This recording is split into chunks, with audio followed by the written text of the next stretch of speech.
حاضران رسالت مآب والی رسالت مآب میں حضرت السلام بصد احترام پیش فرما اللہم صلی علی سیدنا و شفیعنا و حبیبنا و مولانا محمد وعلی الجود والکرم وعلی آلہ الکرام من الکریم وآلہ واصحابہ وبارک وسلم صلاۃ و سلام علیک یا حبیبی یا سیدی یا رسول اللہ صلی اللہ تعالی علیہ وسلم۔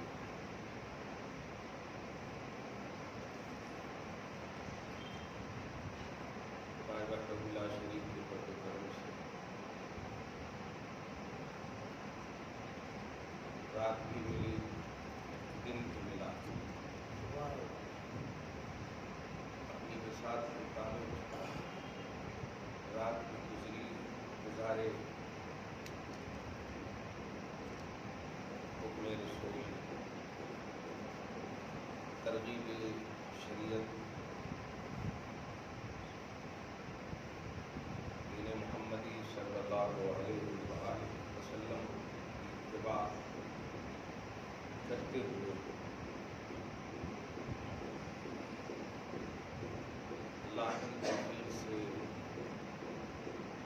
روزے بھی ہیں، مولا اپنے فضل سے قبول کریں۔ حسین زندگیاں سب کو نہیں ملتی، اللہ کسے چاہتا ہے اسے عطا کرتا ہے۔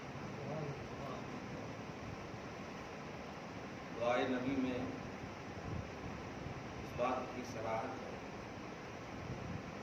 اللہم انی اعوذ بک من ان نرد الی ارذل العمر۔ نبی کی دعا جو تعلیم امت کے لیے ذرہ برابر بھی نبی صلی اللہ علیہ وسلم اس کے مصداق نہیں ہے، ذرہ برابر نہیں۔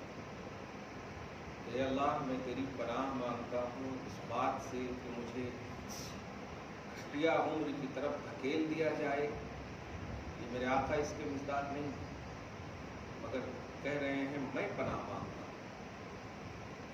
یہ نبی کے الفاظ آل ان آل تعلیم امت کی۔ اے امتیو اس طرح دعا کیا کرو کہ ایسی عمر ملے جو کسی کی محتاج نہ بنائے، جنہیں دیکھ کر لوگ نصیحت تو پکڑیں عبرت نہ پکڑیں۔ نصیحت میں خیر خواہی کا پہلو ہوتا ہے، عبرت میں خوفناکی کا پہلو۔ اسی لیے مذہب اسلام کو اور دین اسلام کو نصیحت کہا گیا ہے، الدین و النصیحت۔ دین کل کا کل خیر خواہی، دین اسلام میں شر کا پہلو ہی نہیں۔ اللہ آپ سب کی عمر کو، ہم سب کی عمر کو پاکیزگی نصیب فرمائے۔ آج رجب المرجب کے آخری 2 دن بچے ہوئے ہیں۔ اللہ تعالیٰ آنے والے مہینے میں بھی ہم سب کو عزت کے ساتھ داخلہ نصیب فرمائے۔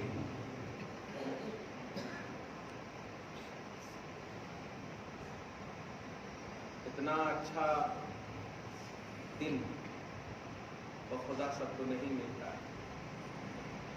آج کا یہ دن سچائی کی جیت اور جھوٹ کا سر ہمیشہ کے لیے جھک گیا تھا۔